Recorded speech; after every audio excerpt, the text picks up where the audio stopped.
बिस्मिल्लाहिर्रहमानिर्रहीम। हम पढ़ने लगे about diabetes mellitus which is a syndrome of impaired carbohydrate fat and protein metabolism. ठीक है, अब इसकी दो रीजंस हो सकती हैं। One of them is actually caused by the lack of insulin secretion.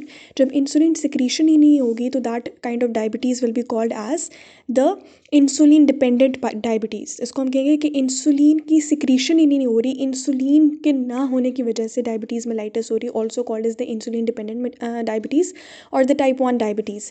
और जो दूसरा है that is because of the decreased sensitivity of tissues to insulin. तो जब आपके पास इंसुलिन तो प्रोड्यूस हो रही है, ठीक है, लेकिन आपके टिश्यूज़ के पास या तो रिसेप्टर्स की कमी है, रिसेप्टर्स जो हैं they have become less sensitive to insulin, that is called is a non insulin dependent diabetes, also called is insulin resistance. ठीक है, so that is also called as type 2 diabetes mellitus. और 90 to 95% cases में हमारे पास क्या होता है कि we have got type 2 diabetes mellitus. ठीक है, जबकि जो टाइप 1 डायबिटीज़ मेलाइटिस है it has got a mature और a young onset, so that is why it is also called as juvenile onset diabetes.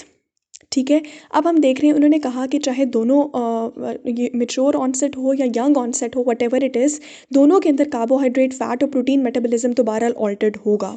Carbohydrate metabolism की अगर बात करें तो दैट विल एक्चुअली, अगर क्योंकि वो ऑल्टर होगा तो that will prevent the efficient uptake and utilisation of glucose by most cells of the body, जिसको हम कहते हैं कि फास्टिंग इन अबंडेंस। यहाँ वो क्या उसे कहते हैं कि आपकी बॉडी के अंदर ग्लूकोज तो बहुत ज़्यादा है, ठीक है ना, स्टारवेशन इन अबंडेंस भी कह सकते हो कि बेसिकली ग्लूकोज तो आपकी बॉडी के अंदर बहुत है लेकिन your cells are starving and they're not able to utilise that excess glucose, जिसकी वजह से अब ब्लड के अंदर ग्लूकोज का लेवल राइज कर गया और सेल्स बेचारे जो है वो ग्लूकोज के लिए तरस रहे हैं। इधर हमारे पास क्या है कि अब ग्लूकोज तो इस्तेमाल नहीं हो रहा for energy, for the utilisation by the cells. क्या होगा कि फ़ैट्स और प्रोटीन सेक्रीफाइस करेंगे और वो कहेंगे कि भाई हमें यूटिलाइज़ कर लो। ख़ास तौर पर फ़ैट जो है वो कहेगा कि भाई मुझे यूटिलाइज़ कर लो। इवन ये कि प्रोटीन्स भी कहेंगे कि हमें यूटिलाइज़ कर लो, जिसकी वजह से फ़ैट्स और प्रोटीन्स की प्रॉपर स्टोरेज बॉडी में नहीं होगी। ख़ास तौर पे प्रोटीन्स की स्टोरेज बॉडी में नहीं होगी और बॉडी को एनर्जी नहीं मिलेगी। ठीक है, ख़ास तौर पर आपके जब प्रोटीन स्टोर होती है ना आपके मसल्स वगैरह के अंदर, तो वो उनको एनर्जी नहीं मिलेगी। Now let's move forward. आगे इन्होंने क्या बताया, इंडिविजुअली हम लोग दोनों टाइप्स ऑफ डायबिटीज़ को स्टडी करेंगे। First of all will be studying the type 1 diabetes mellitus which is caused by the deficiency of insulin production by the beta cells of pancreas. अब बीटा सेल्स को ऐसा क्या मसला हुआ था, क्या हुआ था उनको कि उन्होंने इंसुलिन प्रोड्यूस करना छोड़ दी? तो या तो हेरिडिटरी मसला हो सकता है, वायरल इन्फेक्शन हो सकता है, ऑटो इम्यून मसला हो सकता है, injury to the beta cells of pancreas because of any disease. ठीक है, और ये मैं आपको ऑलरेडी बता चुकी हूँ कि दैट इज़ 5 to 10, ठीक है, पर्सन। यूजुअल ऑनसेट इसका 14 ईयर्स पे होता है, that is why because at a very young age होता है, तो that is called juvenile diabetes mellitus. But yes, ये देखने में आया कि it can occur at any age and it may develop abruptly. What are the 3 principal sequelae, ठीक है, related to type 1 diabetes mellitus? एक तो हमने पढ़ लिया कार्बोहाइड्रेट मेटाबॉलिज्म से that the blood glucose concentration is going to rise. ठीक है, blood glucose concentration is going to rise. फिर क्या होगा कि फैट्स को हम यूटिलाइज करेंगे, ठीक है, फॉर एनर्जी, जिसकी वजह से क्या होगा कि आपके लिवर के अंदर दिल बी एक्सेस कोलेस्ट्रॉल फॉर्मेशन। ठीक है, और आपके हाई डेंसिटी लाइपोप्रोटीन्स की कॉन्सेंट्रेशन लो हो जाएगी और आपके लो डेंसिटी लाइपोप्रोटीन्स की कॉन्सेंट्रेशन क्या हो जाएगी, हाई हो जाएगी। ठीक है, तीसरा इसने क्या कहा है कि there is depletion of body proteins, जो कि मैंने आपको कहा कि दिल बी यूज्ड फॉर एनर्जी। तो आपके स्केलेटल मसल्स जो स्टोरेज एरियाज़ हैं जहाँ पर आपकी क्या कहते हैं कि प्रोटीन्स इस्तेमाल होती हैं, ठीक है, या स्टोर होती हैं, वहाँ पे वो बॉडी की प्रोटीन्स की डिप्लीशन हो जाएगी। ठीक है, अब अगले पेज पे मूव करते हैं। एक second, yes, okay, what are the adverse effects? अच्छा ठीक है, बार बार हम कह रहे हैं कि भाई ब्लड ग्लूकोज कॉन्सेंट्रेशन राइज हो जाएगी और बड़ी अजीब बात है, बुरी बात है।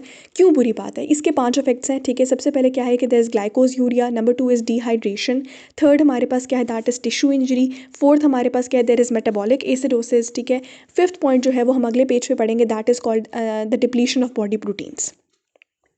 ठीक है, तो ये 5 इफेक्ट्स हमने पढ़ने हैं। सबसे पहले क्या है कि ग्लाइकोज यूरिया होगा। ग्लाइकोज यूरिया क्या है कि ये जो आपकी रीनल ट्यूब्यूल्स हैं, ठीक है ना, इनमें क्या होगा कि वो ग्लूकोज की रीएब्जॉर्प्शन तो होगी लेकिन इतनी ज़्यादा, अब वो कितनी रीएब्जॉर्प्शन करे, मतलब जो आपकी रीनल ट्यूब्यूल्स हैं they will continue to try to reabsorb, लेकिन फ़िल्टर ज़्यादा हो रहा है, filtering into the renal tubules is more than that can be reabsorbed.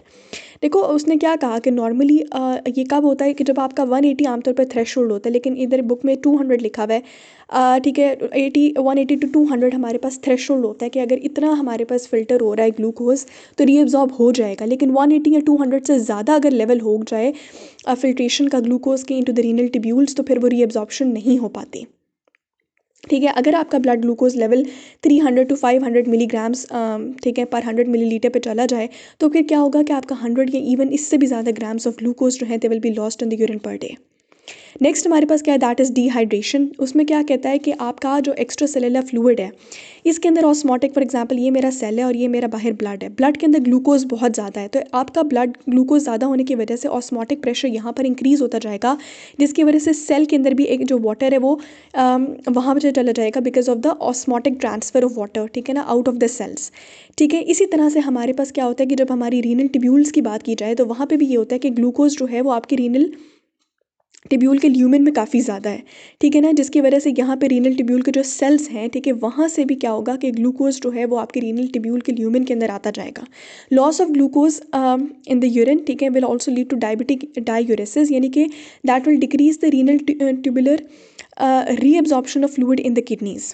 ठीक है, देखो मतलब अगर आपके ल्यूमेन के अंदर ग्लूकोज ज़्यादा है, ठीक है, बाकी जो है वो बाकी for example salt, sodium, water etcetera that was being reabsorbed into the renal tubular epithelium, ठीक है, लेकिन वो भी जब देखेगा कि भाई ग्लूकोज जो है वो ल्यूमेन के अंदर है और वो ल्यूमेन से हमारे कहाँ पे जा रहे हैं, यूरिन में जा रहा है, आपके ब्लैडर के अंदर जा रहा है, ठीक है, किडनी से आपके यूरेटर और ब्लैडर के अंदर जा रहा है, ठीक है, तो वो भी कहेगा कि नहीं मुझे भी ग्लूकोज की तरफ जाना है, तो again that will be an osmotic diuresis, that will lead to a massive loss of water in the urine.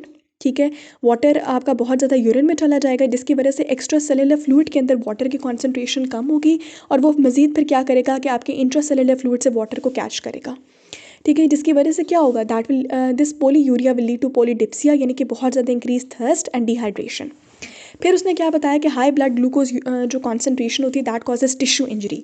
अब आपके ब्लड वेजल्स जो होते हैं ना इनके अंदर कुछ स्ट्रक्चरल चेंजेस आ जाते हैं। अब स्ट्रक्चरल चेंजेस क्या है ये इसने यहाँ पे इसका मैकेनिज्म बताया है कि abnormal metabolic abnormality of proteins of the endothelial cells and the vascular smooth muscles, कि जो आपके vascular smooth muscles हैं इनमें जो है प्रोटीन्स जो हैं क्योंकि डिप्लीशन हो रही प्रोटीन्स की, तो आपकी ब्लड वेसल्स में कुछ ऐसे स्ट्रक्चरल चेंजेस आ जाते हैं कि वो इनएडिक्वेट ब्लड सप्लाई होती है टू द टिश्यूज़, कि आपके ब्लड वेसल्स इन्होंने तो ऑक्सीजन को लेके जाना था आपके टिश्यूज़ के पास, ठीक है, लेकिन जब क्योंकि ब्लड वेसल्स में कुछ ऐसे चेंज आ गए हैं कि वो ब्लड सप्लाई को प्रॉपर्ली नहीं लेके जा पा रहे towards your tissues and that will lead to ischemia.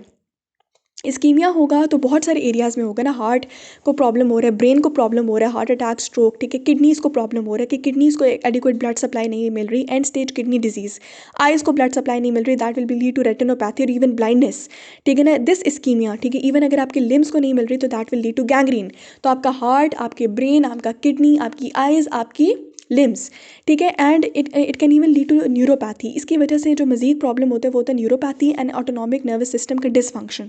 जब आपका ऑटोनॉमिक नर्वस सिस्टम जो है वो उसका डिसफंक्शन होता है तो आपके बहुत सारे बॉडी के रिफ्लेक्सेस सही तरीके से काम नहीं करते, जैसे कि कार्डियोवास्कुलर सिस्टम के रिफ्लेक्सेस सही काम नहीं करेंगे, आपका ब्लैडर कंट्रोल सही तरीके से नहीं रह पाएगा, और इसके अलावा और भी रिफ्लेक्सेस हैं, आपकी बॉडी के अंदर डिफरेंट सेंसिटिविटी वगैरह इशूज़ होना शुरू हो जाएंगे। ठीक हो गया, इसका मैंने आपको मैकेनिज्म बता दिया। अच्छा, उन्होंने कहा कि जो एंड स्टेज किडनी डिजीज़ है, ठीक है, क्योंकि आपका किडनी रेनिन वगैरह प्रोड्यूस करता है और आपके हाइपरटेंशन को मैनेज करता है, तो वो जब नहीं होगा तो हाइपरटेंशन होगी, जब आपका लिपिड मेटाबॉलिज्म सही तरीके से फंक्शन नहीं करेगा तो that will lead to atherosclerosis.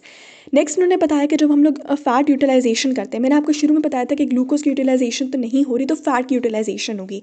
जब फैट की यूटिलाइजेशन होगी, ठीक है, आपका carbohydrate metabolism will be replaced by fat metabolism, तो फैट मेटाबॉलिज्म के ब्रेकडाउन प्रोडक्ट्स में हमारे पास कीटो एसिड्स होते हैं, जैसे कि हमारे पास क्या है, इसका एक नाम है acetic acid and beta hydroxy butyric acid, ठीक है, जब ये हमारे पास कीटो एसिड्स प्रोड्यूस होंगे तो that will decrease the blood pH, ठीक है, leading to metabolic acidosis, and metabolic acidosis in combination with dehydration can lead to diabetic coma.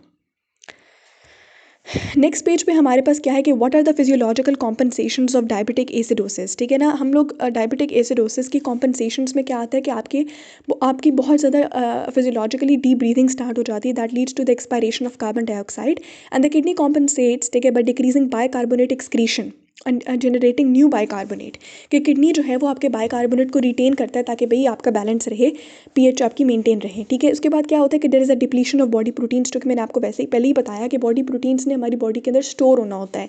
ठीक है, डिफरेंट एरियाज़ में आपको एनर्जी प्रोवाइड करनी होती है, उसकी वजह से रैपिड वेट लॉस होता है। ठीक है, lack of energy, asthenia, despite increasing large amounts of food, that is polyphagia. ठीक है, और अगर आप ट्रीटमेंट नहीं करेंगे तो that will lead to spare wasting of body tissue. अब इसका ट्रीटमेंट क्या है? इंसुलिन आपने एडमिनिस्टर करनी है। इंसुलिन किस फॉर्म में एडमिनिस्टर करनी है? एक तो रेगुलर इंसुलिन होती है, ठीक है, जो कि that is not conjugated with any other substance, it is pure insulin, उसकी duration of action is small. ठीक है, यानी कि it only persist for 3 to 8 hours. एक और इंसुलिन होती है that is precipitated with different proteins और जिंक एक्सेट्रा, तो उसका ड्यूरेशन ऑफ एक्शन ज़्यादा होती है, उसकी हाफ लाइफ ज़्यादा होती है। ठीक है, it can persist for 10 to 48 hours, यानी कि आप दिन में एक दफ़ा ये वाली इंसुलिन डोज देते तो फिट हो जाएगा।